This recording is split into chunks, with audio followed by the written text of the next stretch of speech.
The government is corrupt. To fix this, politicians would like to grow its size and control. The Kate Daly Show starts now. Our Constitution has not been allowed to work since 1945 and maybe even earlier.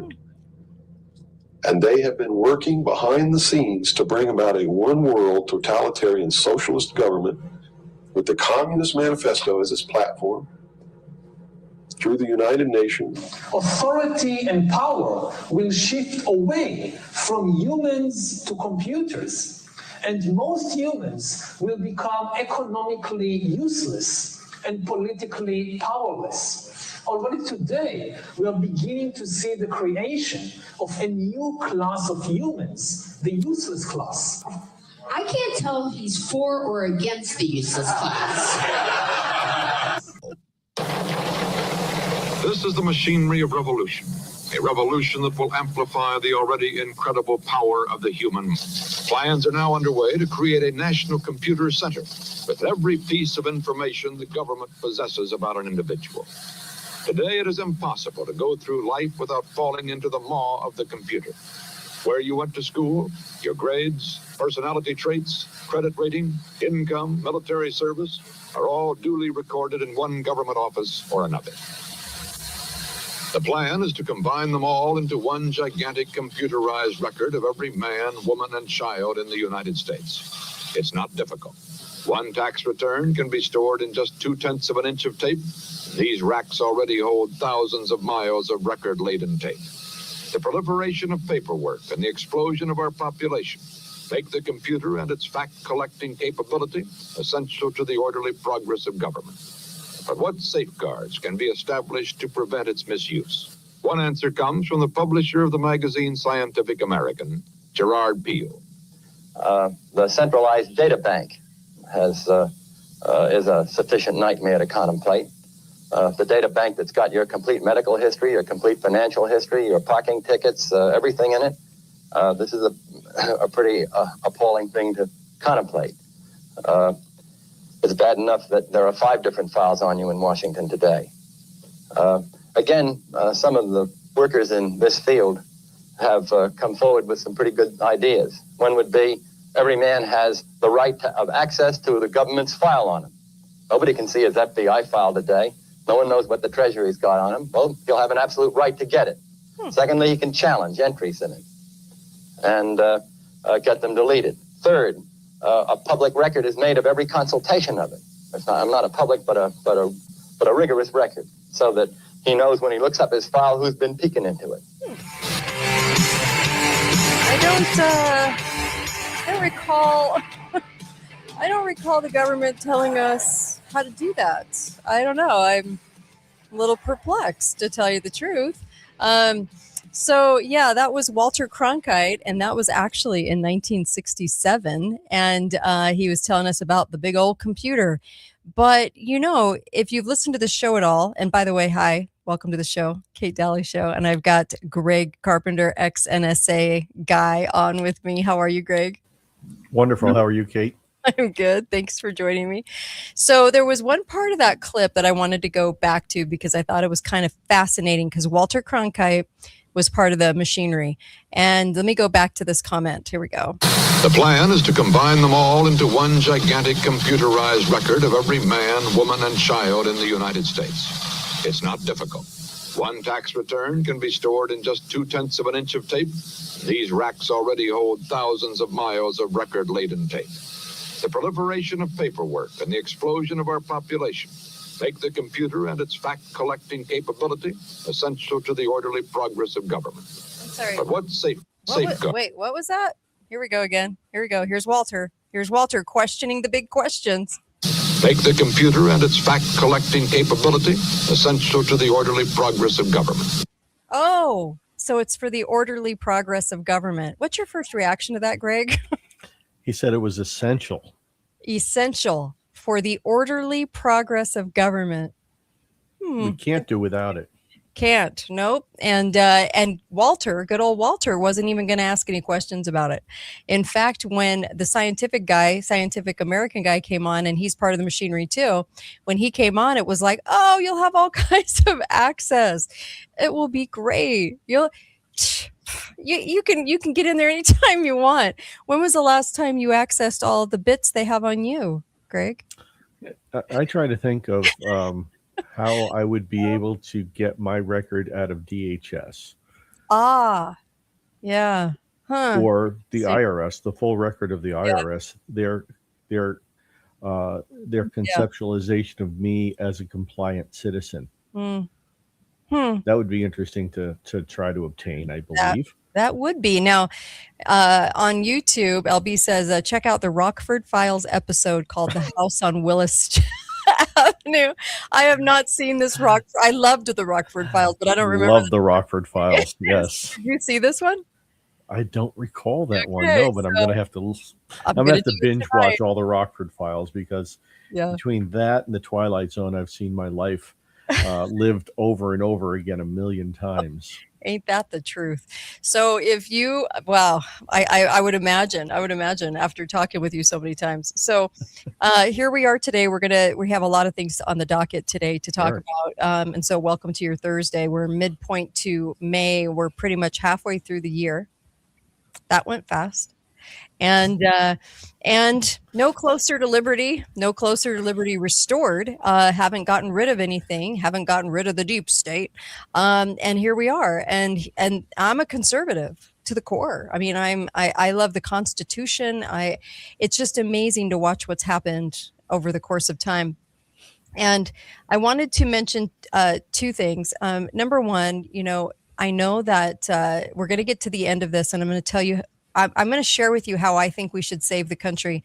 And I want to get Greg's 2 cents on this because this is an important piece that everybody misses. And it's not hard. But what's funny is that whenever I say this, people go, yeah, where's the solutions? You're just bitching. And I'm like, this is the solution. You just don't want to do it. So when we get a little farther in, I'll bring that up. I'll bring up the solution. How do we save our country? Because it's not what you think. It's not what you think. And it has nothing to do with the presidency. And then also, I just wanted to mention how much Greg looks like Robert De Niro. So people scrolling on YouTube are going to think I have Robert De Niro on. So I can't. That's funny. That's funny. You talking to me? You talking to me? You sound like him. What the heck? I can. I used to work in Manhattan a number of years ago. Yeah. And I'm coming out of the E train on, I think it was 53rd Street in Lexington. Uh-huh. And I get up to the top of the stairs and I'm walking through the building out to go to my office. And who do I run into but Robert De Niro? It's a younger Greg, and Greg's got his hair slicked back and De Niro's got his hair slicked back. And he's about the same height as me. And I didn't have glasses back then or anything. Right. And he starts staring at me and I look up at this idiot staring at me, and I see, oh, it's De Niro. Oh my! You could tell because of the entourage with him. I didn't have my entourage with me, appropriately so. And he goes, hey, you look like me, kid. And I thought for a second. I attempted my quick wit, and I said, no, you look like me. Oh, did you say that? How funny. I love it. And he stops for a second. He looks at me. And he goes, hey, that's good. That's good, kid. And then he just started walking again. He just walked off. I'm serious. That was it. You could literally be a body double. Like, it's weird. It's weird. It's crazy. Anyway, so crazy. I just played his War Dogs. War Dogs, right? Wasn't it War Dogs where he talks about wars being pageants? Oh, yeah. And plays. Yeah, I just did that clip a little while ago on the show, and I'm not a huge fan. I don't know if anybody that's probably conservative and a fan of Robert De Niro, but man, do you look like. All right, so we have a lot. That's a highly educational clip that you played for sure.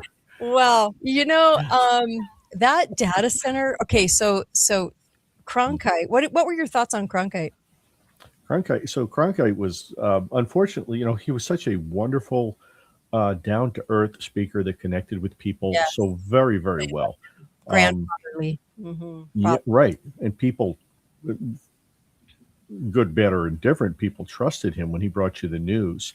You trusted what he said. Yeah. And the CIA used to leverage CBS executives to put things in front of him because he wouldn't necessarily question things And he would push that out to people. So this is one of those things that, like you mentioned, he didn't question what was going to happen, but your IRS return on 0.2 of an inch of tape. Yeah. That I understand.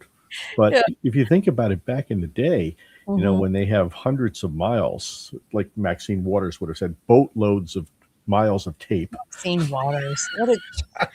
What the We have robot boatload of federal dollars. He's so irritatingly stupid, but go ahead. Even worse than Kamala. I don't think anyone could be worse than Kamala. She's worse. No. It's rough. It's a toss up for like number 1 million on the smart list, and they're down there. Well, people don't think that they pick these people because they're stupid, because they'll go along and with right. Yeah. Easy to control. To control the misguided education. The belief that the education that people are getting is good is the key to giving a poor education and creating a manipulable population.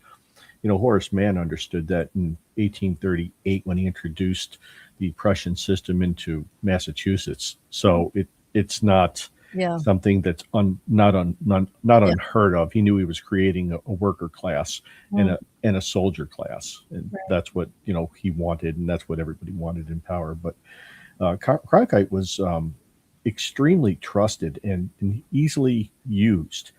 Not knowingly, not wittingly on his part. So he's what we would call a useful idiot or an unwitting individual as a participant in a special program.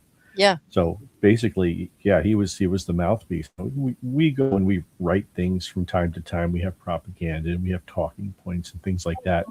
He was given these as factual things that he needed to say and he needed to reinforce, because winning over the population to trust a system was key, and it's very important, and it's still important today to maintain control of a population.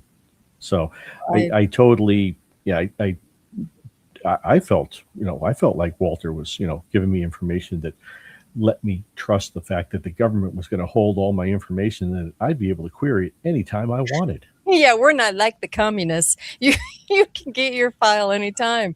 And I thought when I was listening to that, I was like, is this a joke? Isn't that amazing? I mean, think about that, Kate. Yeah, You have. Go ahead.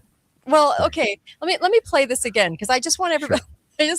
For people just joining us, you got to listen to this clip. This is from 1967 documentary with Walter Cronkite, but I want to just play the part where he's interviewing the guy from Scientific American, telling you what your rights will be. It's a joke. Okay, here we go. Comes from the publisher of the magazine Scientific American, Gerard Beale. The centralized data bank is a sufficient nightmare to contemplate.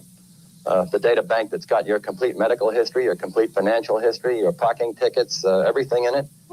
This is a pretty appalling thing to contemplate.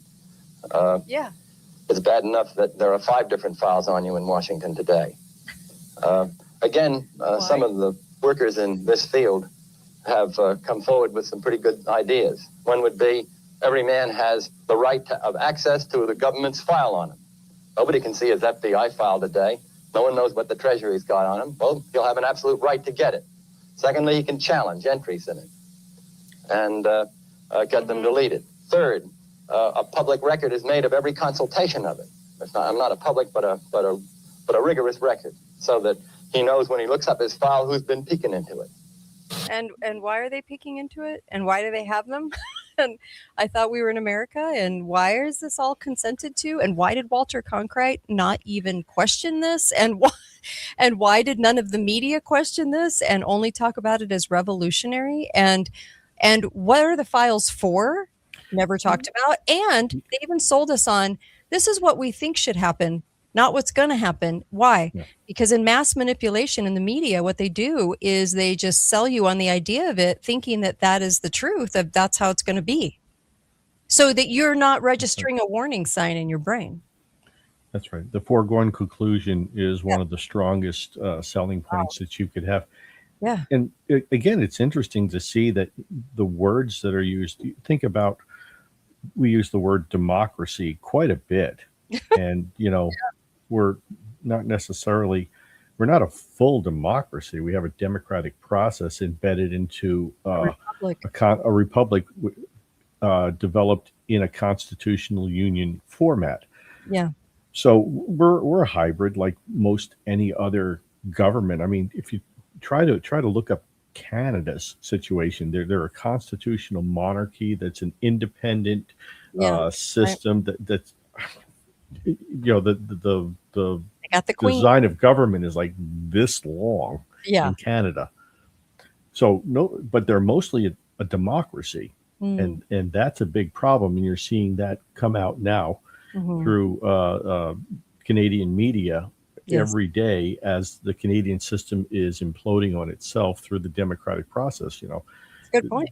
Every single one of the last three prime ministers has been an utter disaster, hiding things from the government, deals behind their back, much like a Biden employee.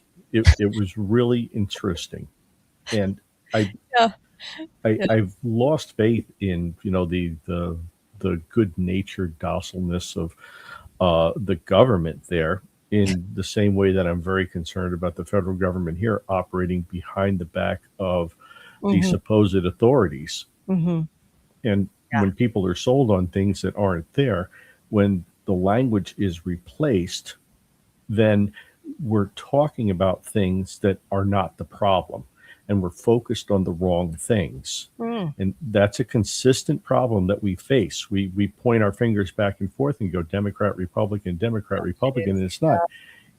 It's basically a conservative issue versus a various level of degrees of liberalism. You can be a conservative and have liberal ideas ideologically, and you can accept new things into a conservative framework because you do it judiciously, you do it logically, you do it cautiously.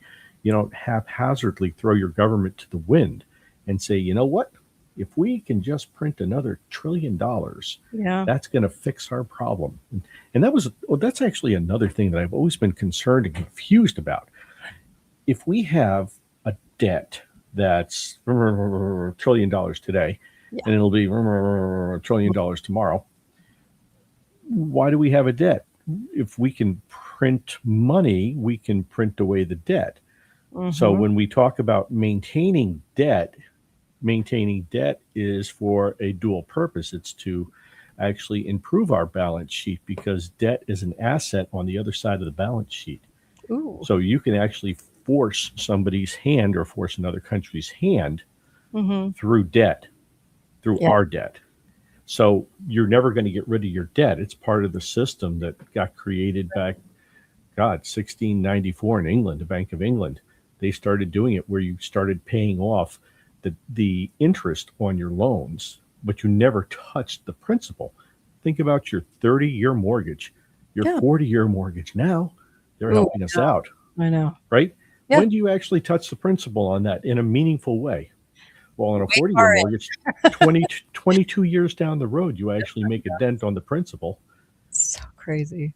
That's a wee bit of BS. Yeah. No, you're right. So you're never going to pay the principal. So the concept is to continuously pay on the interest, and that's what keeps the economy going. You're told you're a consumer, right? Yeah. You're a consumer. I'm not a consumer. I thought I was a citizen. I'd like to be considered a citizen. I don't want to be told what to do, but people are brainwashed. Like, I'm a consumer. My job is to consume. I have to go buy stuff all the time. Right. That's what I'm programmed to do. And that's soft propaganda. Yeah. For the last over 100 years, we had Eddie Bernays start that whole process of selling us on consumer debt. So kind of crazy. I would also suspect that payments being made because they can print money, like you said, which makes no sense, right? Because they could print our way out of it if they wanted to. But I would suspect a lot of money laundering going on within those payments and within the debt itself. Sure. Well, think about your 50, 75 years ago, the churches, synagogues, they ran the hospitals. They took care of widows and children and homeless people. It was all charity. What's charity? Putting your effort into it, local level. Mm-hmm. Now we've built a charitable system, and the system has to be supported with that good old American red tape and bureaucracy. So basically, we've created multi-layers of money going up, money being laundered from the people, going up into the government, Yep. and then hitting every level on the way back down. So you have to pay all these people all the way through, up and down. Yeah. So you lose the value of every single one of those transactions. And by the way, you lose 3% on every transaction anyway, because that goes to an intermediary in a bank somewhere because you're using a credit card. So the value of your dollar is going to disappear because you lose 3% on every transaction. Isn't that amazing? It's amazing the bind we're in, and It's a wealth transfer. You know, and the whole Democrat Republican thing. I just wanted to make the comment. It's like two little kids in a playpen, and what do? You give them a toy to fight over. That's really what they do with us. And in Washington, it means nothing. It's only one road in Washington, but leftists grab on to the person. They always, leftists are funny. Leftists are people that go, if you just get rid of that horrible president, everything will be great. They don't even like deal with everything under that. Well, it's a superficial, emotional, knee-jerk reaction is what you get out of leftists. Yes. And then on the right, I just think we put cotton in our ears and we go, oh, just be patriotic. Everything will be okay. I'm like, yeah, that doesn't work either. Be quiet and quit whining, right? Well, yeah, exactly. I'm like, we're sold a box of rocks all the time. And by the way, I just wanted to mention I'm getting some messages. I know my website is down. It should be back up tonight. So, yeah, I know it's down. Trust me. I didn't do it. It's not my fault. I should have Greg look at it. Yeah, right. Not take your website down. So tell people about you just a little bit, like a 1 minute bio. We'll do 1 minute bio. Let's do it. 1 minute bio. Ready? Yeah. Go. Greg Carpenter, 27 years in the Army, worked at the Joint Task Force for Global Network Operations, the FBI, numerous other three-letter agencies, and spent a vast amount of my time at the National Security Agency. I've done offensive, defensive, cyber, analog activities, RF intervention and mitigations. I do all types of penetration testing and security, but I'm also an epidemiologist and I study viruses and diseases. And I did a whole bunch of work on the COVID over the years and other coronaviruses, but my virus of choice is the Eastern equine encephalitis. I wrote a book called Reverse Deception about how to trick hackers or even bots, computer bots, into exposing themselves and allowing you to trap them or expose them a number of years ago. And it became number one in China for 11 weeks when they stole the text and translated it. I recently just wrote another book called The Nation That Had to Be Built. Here it is. Yay, go Greg. Yeah. And it's a systems approach to the evolution of the Constitution. Basically looking at why the Constitution changed and why it had to change based on Patrick Henry's concept of designing men. And designing men were the people that were built in the system who support the system. So inevitabilities in the system itself were things that had to happen, like when we had Wickard versus Filburn in 1943, I think it was, when the federal government said, hey, you're growing grain on your own property, that affects interstate transportation and commerce. And because you're feeding it to the animals on your property and it's only staying on your property, that affects interstate commerce. So you're going to have to pay tax on that. And that was an inevitable outcome. And it's examples like that I go through in the book, and I explain why that was inevitable and why you can actually pick what the outcome of any Supreme Court decision is going to be, because the Supreme Court's taken over the amendment process and they've become the de facto amendment process for the Constitution. Love it. The Nation That Had to Be Built. I like your title, by the way. You Thank were you. finishing that off last time you were on, so I love that you've got that available now. Very cool. Soft cover, hard cover, Kindle cover, cover, undercover. So you're a government guy, Greg. So a lot of people are going to be asking. So you're one. I'm a recovering government guy, Kate. I'm recovering. I feel better these days. Yeah. Yeah, it's a trip. Just talking with Greg through the years has been a total trip. And I was talking about the data centers a lot in the last like say a couple of months, more so than any other time, because people are fighting these. And I wanted to get your 2 cents because I don't know if you know how I feel about the data centers, but I actually think they're lying. I actually think it's kind of like the ballroom. It's not about the ballroom, it's about what's under the ballroom. This is not about, I think, the data going in. I think it's more about why they're building these buildings and what they're going to end up being used for in the future. But I wanted to get your kind of 2 cents on, and then just never mind what I just said, because I want to get your opinion on the data centers. That's just what I think, but I want to get your opinion. Like, what do you think about these centers going in every city? Because the county commissioners are all on board. Hey, high school dance. Okay, It's a Wonderful Life. Pool under the dance floor. 1928. There it was. Right. Okay. Yeah. That's Yeah. what your data centers are all about, actually. And I don't think we're going to be in disagreement here. Mm-hmm. The concept of a data center is going to be obsolete within 4.5 to 5 years because of the advancements in technologies that are happening right now and will be happening at an accelerated rate. The commercial use of a data center is going to be obsolete. The data center actually will inevitably, in my interpretation, turn out to be a high performance computing center, yes, but also a mechanism for command and control of populations themselves. I think they're going to be used as regional locations to control people, with troops like the DHS, the Knights of the DHS, and all the other federal organizations that we've been blessed with over the years, unless we can reverse the trend. Yeah. We're much more of a police state now than we ever were, and just a quarter of a step back for a minute. We talk about people allowing us to have rights for certain things. That's another misconception that we have. Mm-hmm. Right? You're not given rights. If you're given right, it's an allocation from the government. And the government can take it away. God gives you rights. Rights are free. Mm-hmm. Right. So, but we've been sold that we've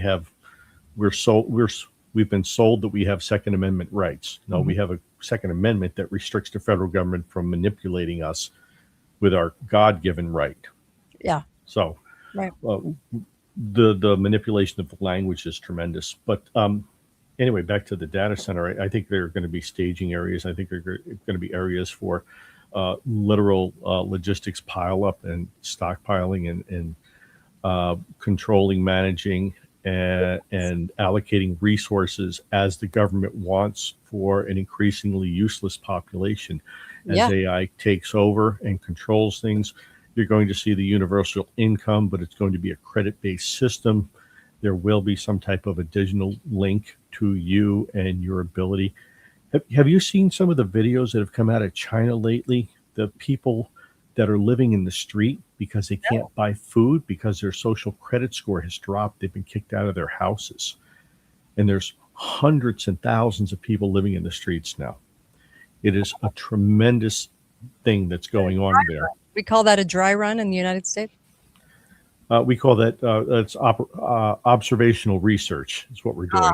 Yeah, we let the Chinese do it first because they still have too many people in their mind. Yeah. So if you're not behaving well on social media or you don't behave in the way that the government wants you to, you are shut off. Your card won't work. You can't get food. Yeah. And you're forced out into the street because you can't stay at your job. It's kind of I think that's coming everywhere. Yeah, I think so too. And I said early on, and boy, you can't even imagine the flack I got. No, they need the centers for the computers to hold the data. I go, they have data now. They don't have the centers. And why do they need clean drinking water? You don't need clean drinking water for a data center. You could use pond scum. What the heck? So why are they selling this to us? And it was amazing. Why do you buy water out of a bottle, Kate? You've Yeah, been sold the narrative that it's good for true. you. It's true. And so I'm kind of astonished that people aren't noticing that throughout history, just like when they were building these supercomputers and telling us that the government had to have them and why, and for orderly processes of the government, and to keep track of us for what. And that they were selling it to us as, no, we need this. And all you'd have to do is know that you can go after your file, right? So files are good, is basically what the media was saying in 1967 from that clip. Files are okay. Files are good. It's okay if we keep files on you. We don't even have to tell you why. But you'll be able to access them, so no problem. But I'm laughing because we don't need the centers now. So why do we need a center in every city? And like you said, and I like what you brought up, is not only I think the cover story is data center, and I think that's how they screw us on utility cost and water. They're going to say that it's gobbling it all up. But at the same time, it's like, what's being built under the data center? That's my other question. You're saying there's resources that are going to be there being allocated to people, and I could see them doing that. I went back and did a show a couple of weeks ago where I talked about all the way back to Eisenhower, all the lies that were told, like the weather station. You know, we talked about all the lies that through history where they said we're building it for this reason, but not really. And I'm like, no one's questioning that. They're all embroiled into the toy and the playpen. Oh, but wait, Kate, nobody's questioning that again. That's the problem. We're Gotcha. doing it again. Yes. Because maybe it won't happen this time. Yeah. Right? Yeah. It's that lie that we tell ourselves as part of a self-deception because we are upset about the government doing stuff like that. We don't want to believe it. Yeah. So we tell ourselves a story that soothes and calms us and reduces our anxiety. I'm with you. See, I'm in Utah. I'm in southern Utah. Mhm. And we have a host of horrible candidates for county commissioner. And the only reason I say that is because I know them and I've studied their careers and I've seen them lie. So I was like, I know they've already said yes to data centers here. And Box Elder up in, it was all over the news. It was actually on some national news stories because they waited to give the comment until they had already decided. So the comment was worthless, as it always is. If you've gone to meetings and stuff, you'll know that your comments are useless. But they just do it for show. But it was interesting because, $16 million later, they do something like they wouldn't even go in and honestly like even talk to the people because they were so afraid of the people. And their excuse was this was the excuse. We can't say no to anybody. That wouldn't be democratic. So we have to allow everyone. I'm like, no, your job as commissioners to keep the feds out. What are you doing? And so I was blown away by the people not questioning more about the water, about the usage of the building, about why it's Sure. there and about what it's doing. It was just more the tug of war of the data center instead of good questions about the data center. And there is no county in America that's going to say no to it. I don't think. It's some, maybe a few. Have you seen a few? Maybe a few. I haven't seen anybody who said no to a data center because it brings too much money to them. Yeah. It brings Million in that. it brings development. It brings destruction of property, things that rich people like to see, squeezing a whole bunch of people into condos where you used to have houses on 2 to 5 to 7 to 10 acres of land or whatever. IKEA. How many people ended up? Yeah. You know how many people you could put into a condo in that land? Holy cow! We have 5 data centers coming up in our county. We've been blessed beyond belief with the destruction of land over the last couple of years. We have all of the public notices that go up. It says, "Hey, we have a hearing. Hey, we have a hearing," and it's gotten to the point where people enter a deception called learned helplessness. They go to these meetings expecting these county officials to listen to them, but they've already made the backroom deal. Yes. These poor people don't know that because they're innocent of heart, they're innocent of mind, and they go in to this and have an exchange with the commissioners and the board, thinking that these people really are listening to them and they really care. And they don't because their pockets are being lined. So the county commissioner is the useful idiot. The county supervisor is a useful idiot because he's being used by the business people who are getting kickbacks from the feds out of your money. So you're paying for that. Plus you're losing the land next to your house because they're tearing down the beautiful forests and putting up these hideous buildings that are going to be useless in 5 years. So you have to have another use for them. Right. So, and then and also, you're gonna, and you have non-biodegradable stuff in there that's going to last for like thousands of years after you don't need it anymore. Yeah, Even better. it's true. And so the excuse will be the utilities. So Larry, and I don't say that without anything backing that. So Larry Fink, I've said this a couple times on the show. I'll say it again because I never know who's coming in and out of the show or listening.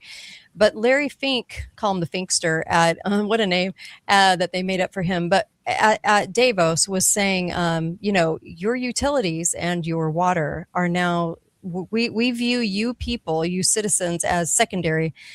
The water, the utilities is 100% going to go to the data centers first. So that just set up a whole different economy. So that means shortages because the data center gets it. And then everyone else in the community goes, oh, well, that's the reason. So we have to conserve.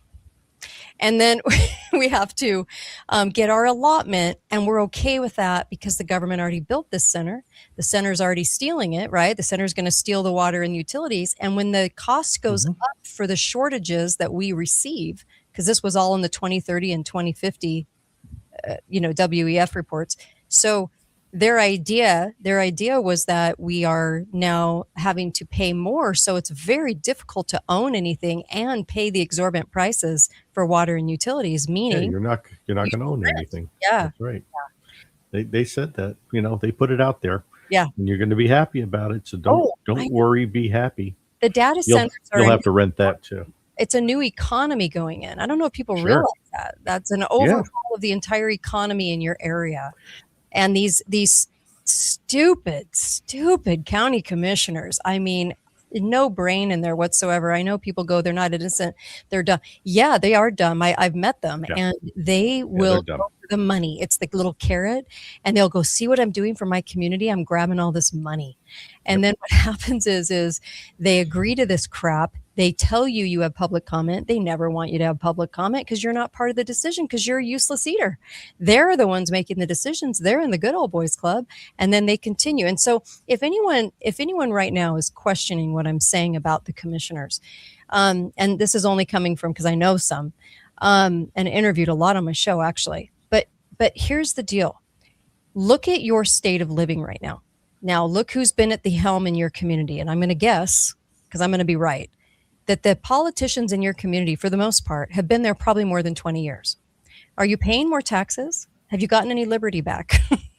Has anyone fulfilled a single promise? Have they done a single thing that they said they were going to do? Do you have more liberty because of these people? Yet you don't. Yet they stand at the helm and they go, we're your best option. We love America. There's the flag. I love the flag. Let me put my hand over my heart. Let me wear my new boots. Let me wear a cowboy hat so I look pretty earthy. And it's fake, but it's okay. And let me just show you how much I love America by standing in front of you as I pledge the allegiance. And then you're going to put me back in, even though I'm about to screw you again for the 21st year in a row. But that's okay because I'm your only option. You're going to love me. They put a false god in front of you. They say, look what I brought to the county. Look what I brought to you. Right? Because the discussion's gone from protecting the county from the state and from the federal government and protecting the interests of the people in that county to being a lapdog for the state and the Fed and taking the money from them in everything you do. Think about how bad the education system is. So this book, just so you know, this is the first in a series of 6 system reviews. The second book, I'll give you the short insight here, Kate, just for a second. The second is on the implementation of an education system and how that's destroyed and defended designing men in their lapdog approach to supporting the Right. system itself and not supporting the people. So once you have to support the institution, think about it. Why do you have like all these like Mount Weather and SIDAR and all that other stuff? Mhm. It's for continuity of government. It's not for continuity of the citizens. It's not Yep. to save you. It's to Yeah. save the government. Yeah. So the big amorphous we have our Hmm. democratic system that's going to survive any bad thing that happens. Russians launch nukes, this, Right. that, whatever, right? Where's the we? I'm going to be dead, it looks like. You're going to be dead. Everybody I know is going to be dead. Where's the we in that? Yeah. And there isn't a we in that. No. It's about the government protecting itself, people writing policy, writing laws that protect their own interests and not the interests of the citizens. So that whole argument itself about your local county supervisor, your county executive, right? They are idiots because they don't see that they actually are the tools that are being used by people who have real power.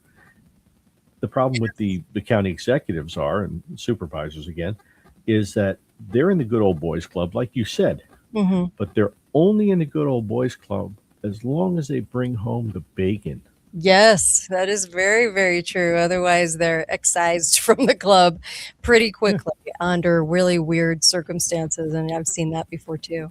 You know what's amazing? I brought up at the beginning that the only way to save America, and it has nothing to do with Trump. And I know that a lot of people want to think it does because the media has trained us to believe that.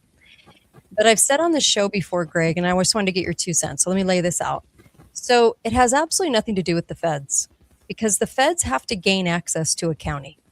They can't just put themselves in a county, right? And so if you have a good sheriff and good county commissioners and good city councils, because those are the ones that actually vote on the budgets, okay? Not the mayor so much. They just show up and, I don't know, cut ribbons for businesses. It's the stupidest job. Political figurehead. So retarded. Anyway, but you have your people that are actually approving the budgets. And by the way, when you look back on your city council and your commissioners and stuff, they approve every budget. And that's how they stay in office, is they never say no to a budget. They never don't like a budget. And the budgets just keep going. Just so outrageous, so crazy, okay, for pet projects and all kinds of things. A county could say no. A sheriff can say no to the feds. Okay, that's that first line. A county can say no. This is why the data centers all across the country, there's lots of people squalling about it, which they should, because of the fact that a county has to allow them in. So your county is your stopgap. It has nothing to do with who's in the political presidential office, the White House. It has nothing to do with that. 3,000 plus counties, you save America. So if you got back your voting, if you got back and you could convince and harass your commissioners enough to make them incorporate handwritten ballots with volunteers watching the whole thing, right? Of course, I'd love veterans to do that. I think that would be a nice touch. Then volunteer. Because the first thing they're going to say is we can't do that because the state's telling them they can't do that because it's going to cost too much. And I think citizens just want honesty and transparency. So if you press the matter and if people showed up in hordes to demand that we actually have a voting process and they couldn't just slip in who they want, which is what they're doing now all across the country, you could save your county. If you saved 3,000 counties or even 2,500 counties or even 1,500 counties, you could change the face of America. It has nothing to do with who's president. What are your thoughts? It actually ties in very tightly to something that I'm going to be including in my book, my next book, which is great. So I'll give you the extract of what I was thinking, basically, and it's linked to responsible adult civic duty. I love that. Mm-hmm. And what we have is we have a citizenry that is no longer adult. It's so true. They're children. They act like children. They behave like children. Mm-hmm. They say, well, it doesn't say I can't do that, so I can do it. Instead of taking the moral high ground and say, is this morally correct? Is it justified for me to do something like this? just because it doesn't say that I can't take $50 out of grandma's wallet when she's not looking, right? Mm-hmm. It doesn't mean that it's correct to do something like that. There's moral obligation that society has. Yeah. And you have a civic responsibility with a civic duty. Okay. Years ago, we stopped having civics classes, so we don't teach children what their civic duty is any longer. Right. We don't teach history, so they don't understand and cannot frame what's happening. You're taught social studies or how to be a socialist. So true. So you've taken, again, it's back to the words, you've reframed what people think are important and what they believe they should embody to be good citizens. You can talk to any young 20-year-old boy now, and his concept of what he needs to do to be a good citizen is way different from something that I'm one of the last of the boomers. Right? My concept of citizenship and responsibility is completely different from some 20-year-old. Right. I can tell you that. It's day and night. They're on different sides of the tic-tac-toe board. Well, for Biden, that's the Biden reference. Yeah, because he's got a tic-tac-toe board with one square. Yeah. So. Boy, I sure miss Hunter Biden and the Biden family, said no one ever. Anyway, so gross. But I wanted to mention two things on the heel of what you're just saying right now. Number one, I've been on The Blaze. I've been on Alex's show. I've been on a lot of shows. Okay. Done this for 16 years. Okay. And pretty long career, going on 17. And so here's the deal. No talk show host that has a big audience, no person out there ever mentions what we're talking about today. No one talks about the county. Nobody. They don't do a class. I offered The Blaze. I've offered people. I'm like, hey, can we do a class on how to save your country through the counties? No. The big answer is no, and I'll let you figure out why. Okay, I'll let you people listening figure out why. Okay, so here's the deal, though. So there was this nonprofit in my community still going on, and it was all about liberty. Okay, and it's all about like colonial times and things like that. The idea, the concept is really good. Okay, they want to teach people about the Constitution, but not really in an aspect of helping them save their county right now with the situation we have now. And so no wonder the commissioners in my area were kind of like giving it money without anyone knowing and wanting this to prevail. But the minute they would start teaching people actual concepts that could help them to save their community from the feds, okay, the minute they would do that, they would no longer be funded or appreciated or talked about or marketed by the commissioners.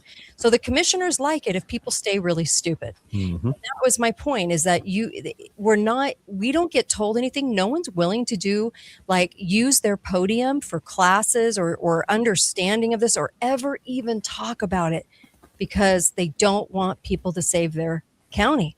Because if you're conservative radio, wouldn't you want people working at a county level and to save their community through election fraud, fixing that, and also saying no to the feds at every turn, and also saying we're sovereign, you can't touch us if you have another hantavirus calamity or you have COVID, whatever that meant. No, you can't do that because back during COVID and back during MERS and SARS, it's always everything else, the flu and everything that's always happened to us that's destroyed our civilization and put us back to Fred Flintstone times in the last 30 years. Yeah.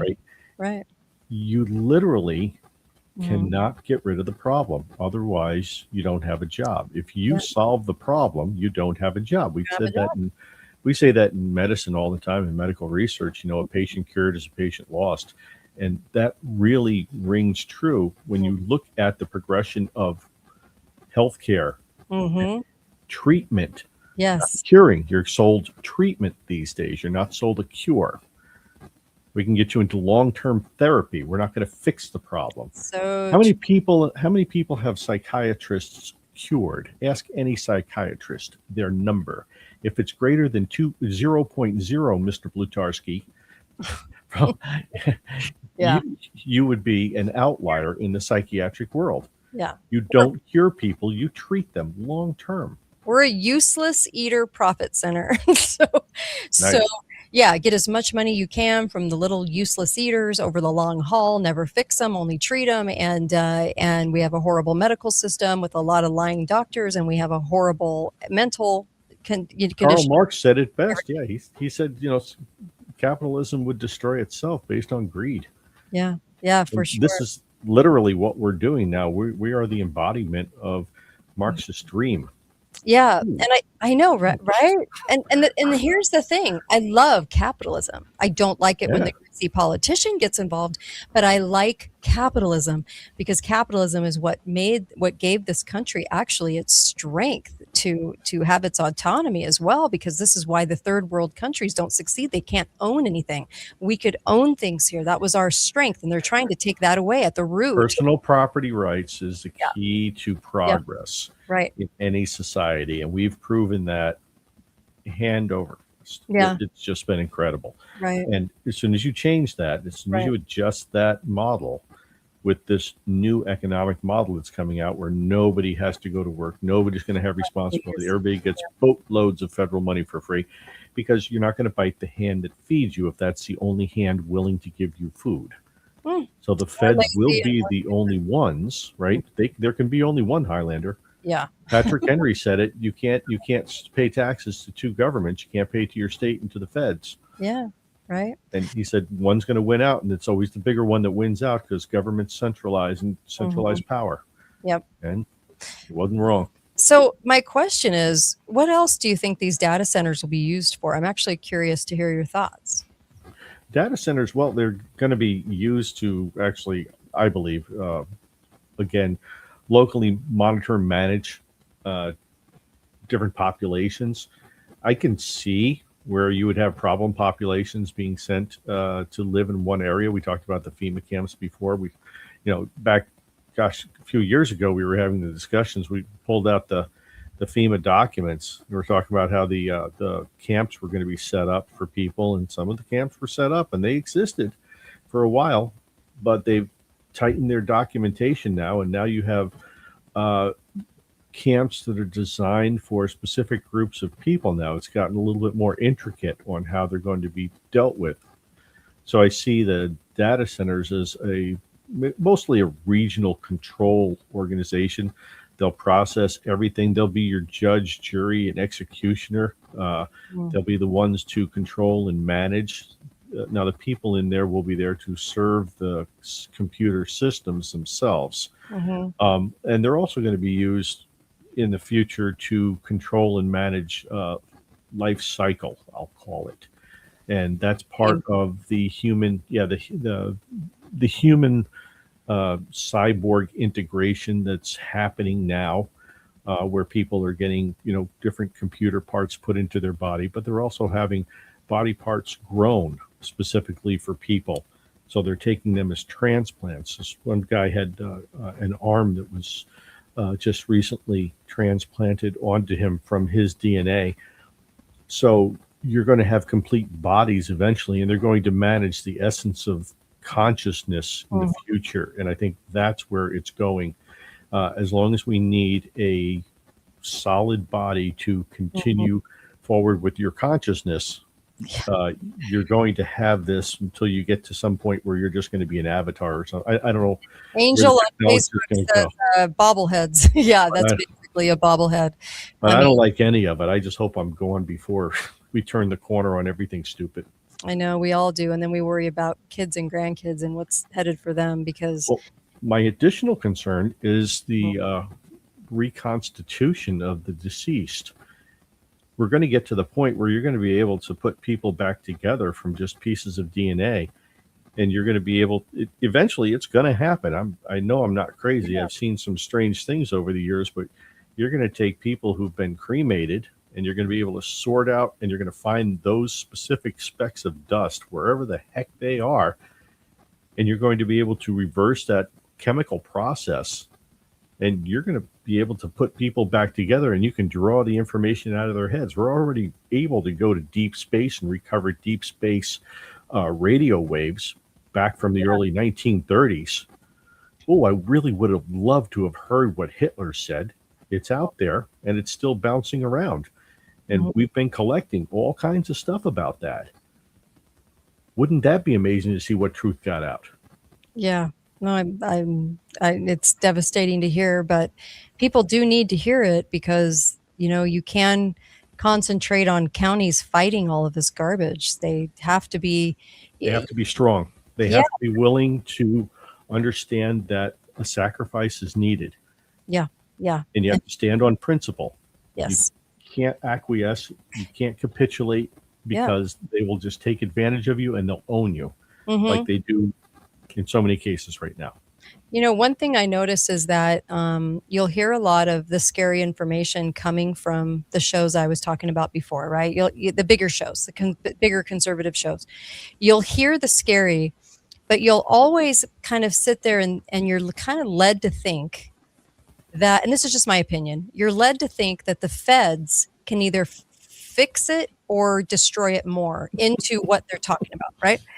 And honestly, it isn't. The feds will never fix themselves. Government never corrects itself. And it always takes the people doing it. And the people are going to have to get finally invested into their own liberty again to then push for these changes, because we do have election fraud all the way down to local races all through the country. So in order to get that reversed, we're going to have to do like write-in and have people watch it, write-in. But to even get a fair election, even if we still can get a fair politician or an honest politician, which is, I don't even think you can anymore, but they're just not attracted to the job, the fair, good people. The people that don't want to be there are the ones that should be there, and they're not attracted to the job anymore because it's so great. Look at an engineer, right? Engineers have a certain personality, a certain mind presence, a certain logical process, mathematical skills. A scientist has other skills. Politicians have one skill, the gift of gab and piling BS higher and higher. Yeah, it's a gift. It is. They've developed it for sure. And I don't mind hearing from you what you think happens basically with our bodies, with what's going to happen, with what the data centers could be used for, because we better start thinking outside the box. There is a reason they want to build these in every community. So you kind of have to think, why do they need the space? Why do they need the building? What's under the building? It's kind of like what's under the ballroom. What's under the building? What are they going to utilize that for? How does this play into our future? How does it change the economy? Data centers change the economy. They on a fake pretense, will steal the water and the good drinking water. Why does it need that? And the utilities, and it will all be a scapegoat, and your commissioners will even believe it. Your politicians in your community will believe this lie, and they will go along with it, and they'll be like, oh, our hands are tied. Here's some more taxation for you because we have to pay for more.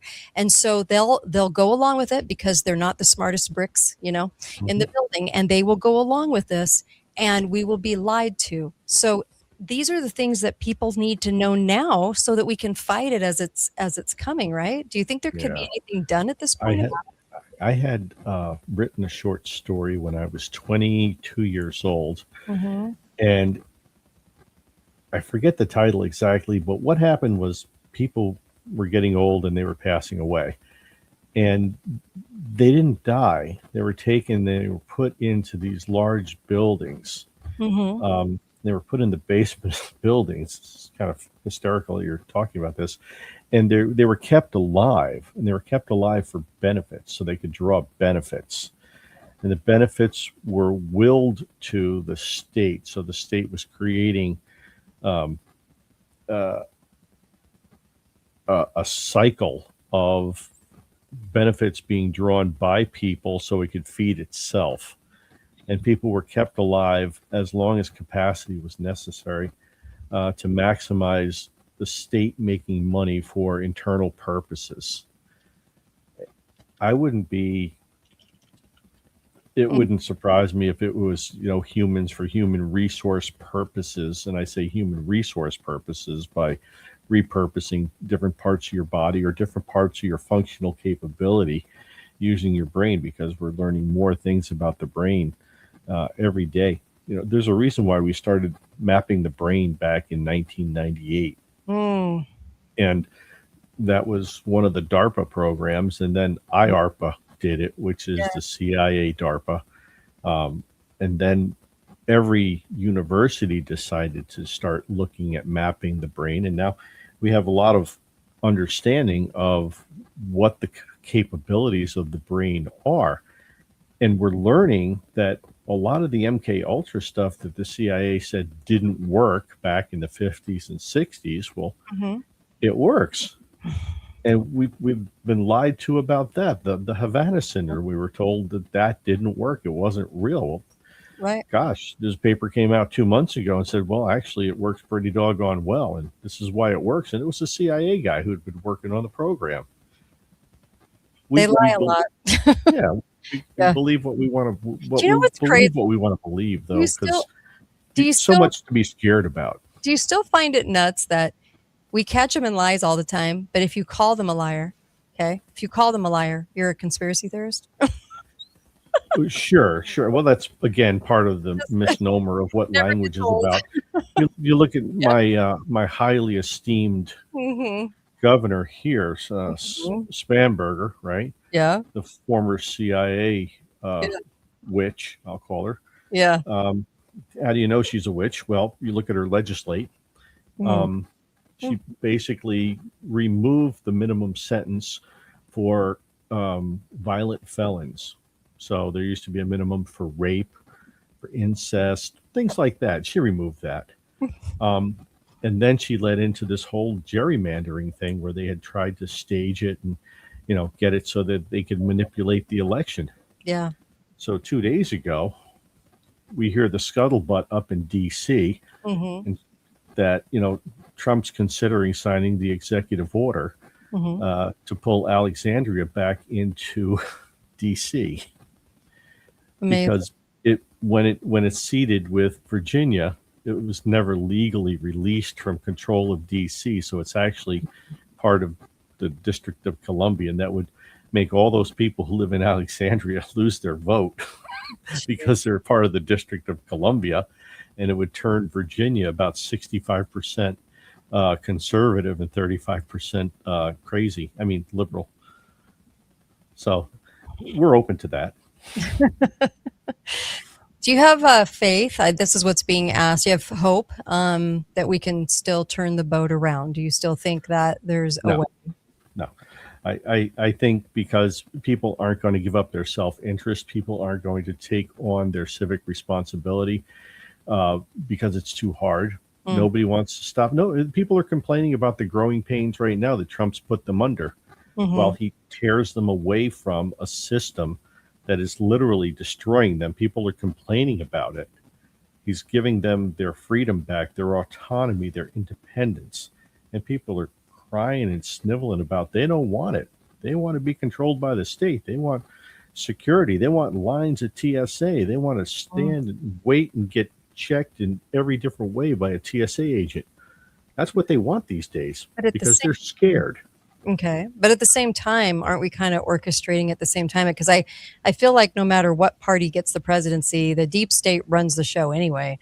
So we're getting all our AI. Yeah. There's no stop to NSA spying or creating these wars, which is very strange. We're on the road to what we've been talking about today. So I don't know that he's restoring freedom. It's just funny when the conversation becomes about his personality or about him, and people get so focused on him. And I'm like, it's so much more than that. Well, you have to have a distractor from the real purpose of the discussion itself. You have to say, well, he's a rapist. Well, look back to the election of 1800. What did John Adams say? He had the Federalist Papers in Boston and New York printing, Jefferson, the rapist. It's going to be taught in schools if you elect that mongrel. Yeah. What's changed? Yeah. Nothing. Yeah. It's the same, So you have to have something that's a distractor from the real issue to keep people away from the real issues.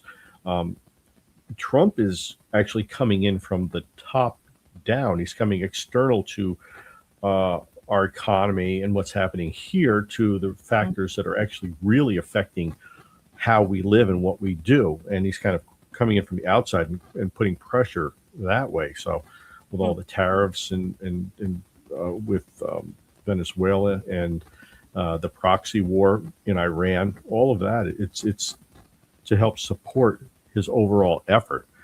And he's gaining a lot of momentum in that area.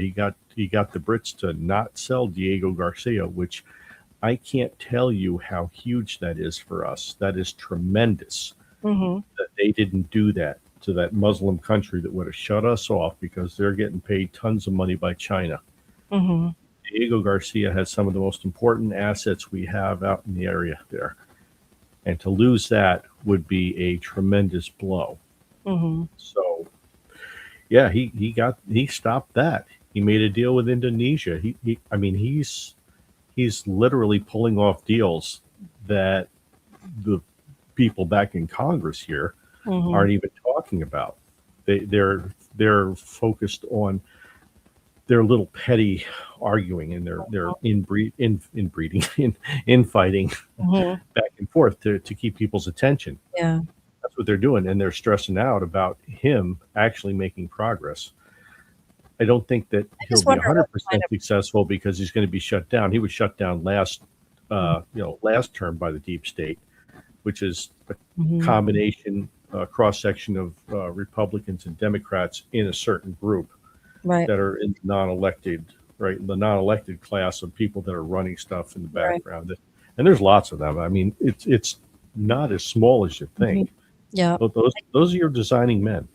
I disagree with the progress part. I don't know that. I mean, if I was to look at progress, I would look at it way different in this country. I would be like, you need to end the data centers. You need to end the NSA spying. We need to not have the deep state on stage with you making deals with the deep state, but the deep state like exposed, like all those kinds of things. I think people were expecting to see that. But when I said in 2022 that Trump was going in, I knew it was because we needed to stay complacent to whatever was going to happen. Whoever was telling Trump what to do, it would be, you'd see a couple of little wins. Those wins weren't going to amount to much when it came back to our liberty. We weren't going to get any liberty restored because they can't. The deep state's not going to relinquish that. The deep state's in control of the presidency, I feel. But so we could probably have a really good debate about that one day. Well, no. They're pretty much in control. But when things happen that they can't control, that they don't foresee, Trump gets elected. So, yeah. But I'll go back to the NSA thing for a second, because what he's doing right now, he's actually chipping away at the edges of the NSA data collection, which is an interesting way of doing it outside of congressional constraints. And I think that's where he's going to be able to actually make a difference, because right now you have what we call the Five Eyes partners, which are the UK, Canada, Australia, New Zealand, and the US. And we all share intelligence back and forth. It used to just be signals intelligence. Well, we pretty much cut out British data collection on US citizens. That's pretty much gone. And we're moving away from other countries, EU countries, data collection on U.S. citizens that's being used by our intelligence agencies. But what does it matter if they're collecting all the data on us anyway? I mean, they're utilizing it for their purpose here. So whether the Brits have it or not, I don't know that it's like we keep building that process out. We keep, like, I remember when Obama was running for president, Obama, and he, who's fake, and he was like, I'm going to get rid of the NSA. And then he got in and made it bigger. All the time. You know what I mean? I'm going to show everybody UFOs. No, you're not. So the reason that they collect is because we pay them money to collect. That's why they expanded their systems out to collect so much. Most countries were not doing that tremendous amount of collection that we're doing. We pushed them to it.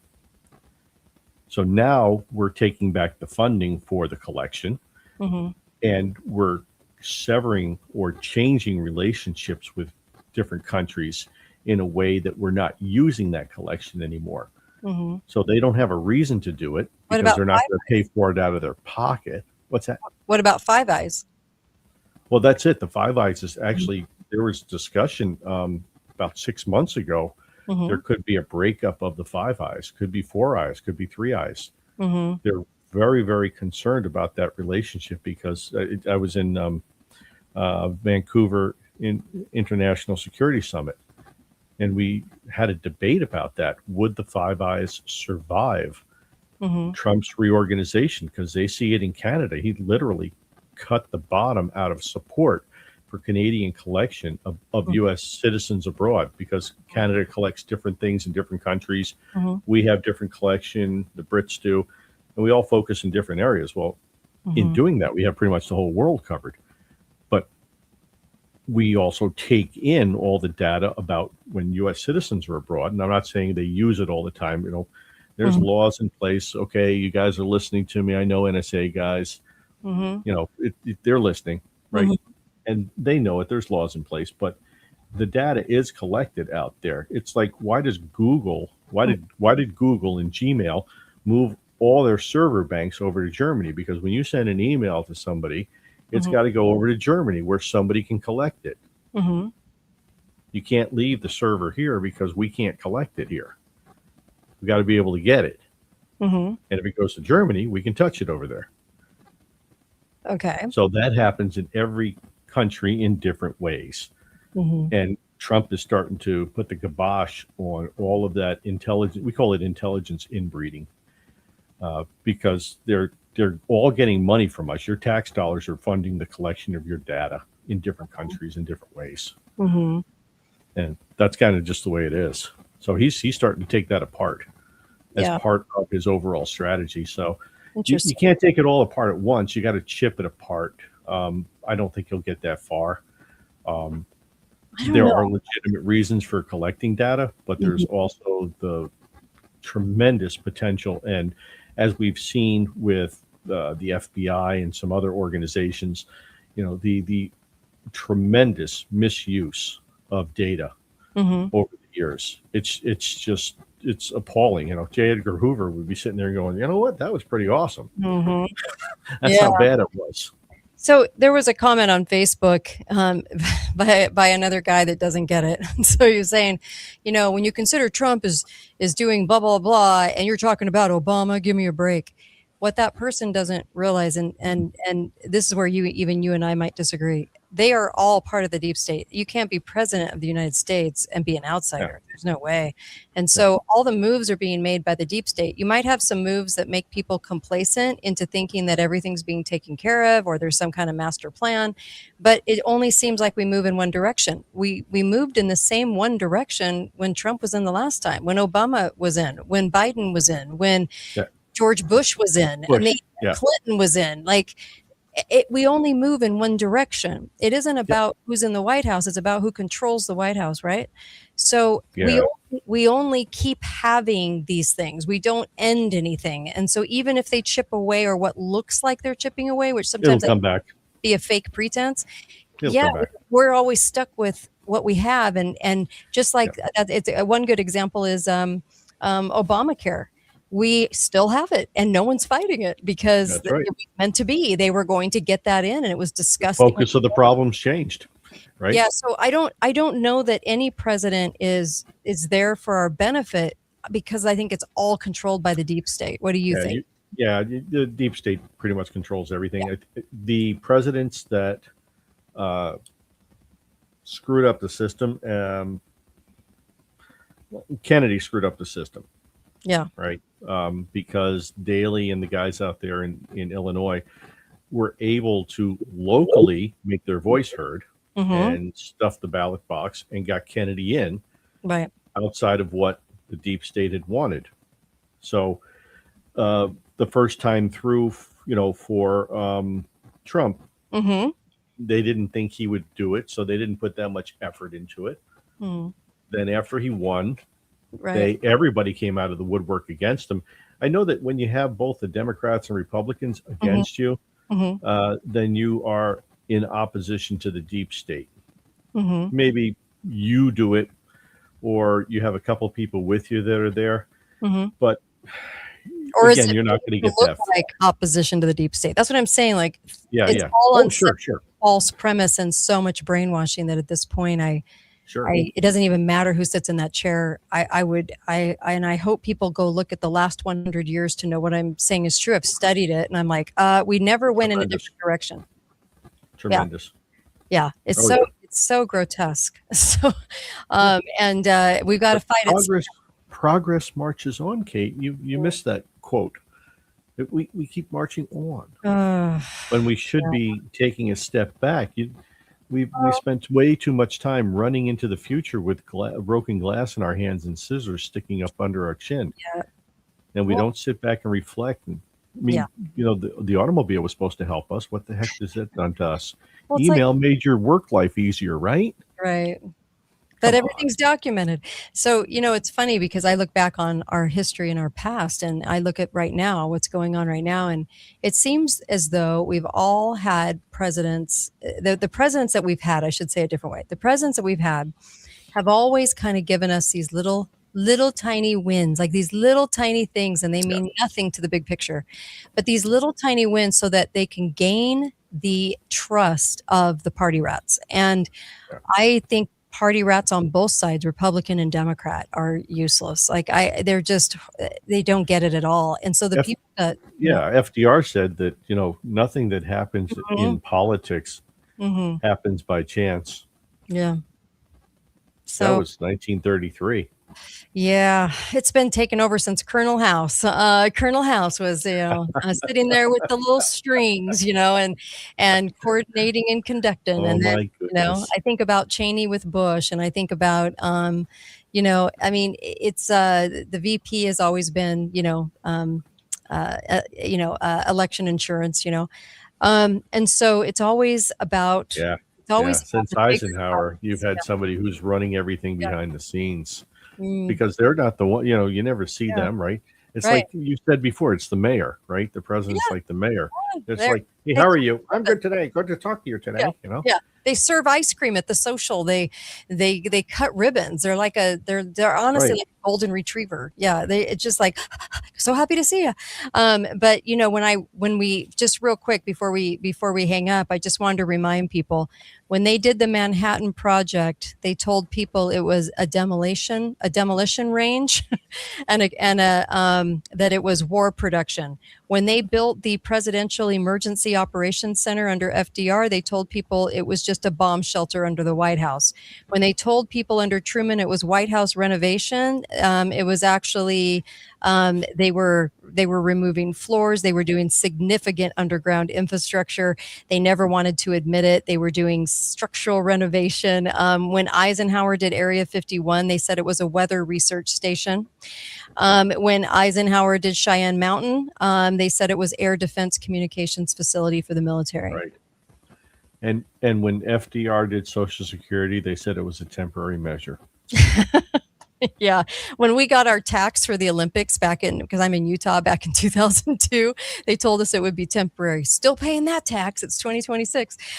So Mount Weather. We were paying the excise tax, from the Spanish-American War all the way to 1992. I know. And I laugh because we're so stupid that we can't look at history and go, wow, we're getting screwed again. Nixon and Ford did Mount Weather. You know about Mount Weather, right? Weather monitoring station in Virginia. Sure. But it was a full shadow government facility. Got lied to. When Reagan did continuity of government expansions, the reality was that it was a shadow government infrastructure. And so I could go on and on. Obama did the NSA data center in Utah, and we were told that it was a standard government data storage facility, and it wasn't. It tastes great, less filling. That's all you need to know. Oh my gosh! I mean, if we don't question the data centers, then we're just really stupid people. I mean, I don't even know what to say anymore. It's like, when they're building something in every city, you got to know that there's going to be bigger reasons as to why they're building it. And I appreciate some of the insights you brought with that. I had a guy back when I had my radio show years ago. I had a guy on named Steve Bongart, and he was involved with the TWA 800 crash back in 1995. I think it was 96 in Long Island, where it nosedived off of the southern part of Long Island, and he did the investigation on man pads to see if somebody was shooting at the plane. And he found over 200 testimonies of people that saw a rocket from the ground launched up into the sky and hit the plane, and the plane exploded. But that's not what the NTSB said. That's not what the FBI said. That's nobody else said that except him. And then he got reassigned. And I had him on my show a couple times, and he said, Greg, one of the most important things is a healthy distrust of the government is a good thing. Oh my gosh! And I'm thinking, this is the guy who started. If you see the FBI show about the behavioral analysis unit, he's one of the first guys who started that thing back in the day, and he literally sat here and said, "You know what? Don't believe anything you hear, and half of what you see, and question that." Boy, and in an age of AI, amen. Yeah, we don't know what we're seeing anymore. Certainly. Oh, I so agree with you on that. And I was laughing yesterday. I just had to mention this to you. Of course, the number 33 just pops up over and over and over again. It's just so obnoxious because they love it. 33 hours to find Charlie Kirk's killer, right? The patsy. And of course, 33,000 emails Hillary deleted. It's always 33. And then the hantavirus ship was a 33-day sale. I was just like, could you guys they have to laugh at it. No wonder they call us useless eaters. We can't even get the joke that they are doing what they're doing in right in front of us in broad daylight. Wasn't the COVID, wasn't that we have 33 people infected? Wasn't that the same number they used for COVID, I thought? Oh, it was 33 cases was the national story that went out, and it was around March the 9th or 10th. That's when the nation shut down from that story. Yeah, everybody was saying 33 then too. Yeah. Yeah. So, and the Titanic sunk at 33 degrees and the on the map, and 33 is all over the place. I mean, it's just endless. Yeah. If you look at it, the Titanic sank on the same day that your taxes are due. I'm just saying. Yeah. Right before the Federal Reserve went in. It took out 3 billionaires. They were supposed to get the boats, weren't they? I thought the billionaires got the boats. Anyway, we were just I played a whole reel the other day because I was like, if we don't see this, because it's in broad daylight, it's like right in front of our faces. I just, they're in on the joke. They think it's funny. 33,000 Epstein files were going to be released. I was just like, so anytime you see that, just know that it ain't happening. It's a dependable number. Yeah, or whatever it is about the story. There's something about that story that's not right. So, anyway, and I'm not gonna. Kevin Bacon, 33 degrees of separation. Oh yeah, that's right. See that? You can have that too. Yeah, there you go. I did a whole reel. It was phenomenal. And I only got some of it. I didn't even get all the references, but 33 just pops up again and again. And I just think there's no coincidences, and I think people just need to realize that there's bigger people at stake here and bigger plans being made. So question the data centers and fight them from community to community. It's the only way. It's the only thing we have left. So, your community is going to decide whether that goes in or not, and do they house people there in the future? Yes. Yeah. Yeah, they will. Yeah, they are. Anyways, all right. Well, I bid you adieu. Can you put the book up again? I just wanted you to say the title of the book again. The Nation That Had to Be Built. Awesome. Yay. Thank you for that. Really appreciate that. And of course, you guys, I'm drinking Cardio Miracle. It's the only thing that has the amount of fruits and vegetables in it. It's the only thing that actually delivers the nitric oxide to your system, and it works. It works. I take it twice a day. When I took it once a day, it didn't work. When I took it twice a day, I was like, wow, big difference. Cardio, I didn't read the instructions. Cardio Miracle is amazing. Take it every day because it's still delivery system of vitamin D. And by the way, my husband went in and they wanted to put him on blood pressure medication. His blood pressure is perfect. It's better than perfect. Because of Cardio Miracle. He never did the meds. And it's the only thing he changed. So I'm just telling you, it's so amazing. And also make sure and get over to katetalks.myshopify.com and get the book on cancer, because it's all the ways to fight it with no chemo. And I do not trust the medical cabal at all. And so I would tell you, please get out of that in health and live a nice life. And these are the things this is the snake oil. This is what you do. This is what you don't do. And it's like $9. Go get it, put it on your computer and share it with everybody you know. I don't care if you share it. But I just want you to have it. It's great information that I developed over the course of the show and had all those interviews with all those doctors, and they dialed down what to do and what not to do, because you don't have a lot of time to figure it out. So I really appreciate you guys. katetalks.myshopify.com. Thank you so much, Greg Carpenter. Appreciate you coming on and debating and having fun with me and talking about all the things that we did. So I really appreciate you. Thank you. You're Thanks, welcome, Kate. guys. I'll see you guys on Tuesday.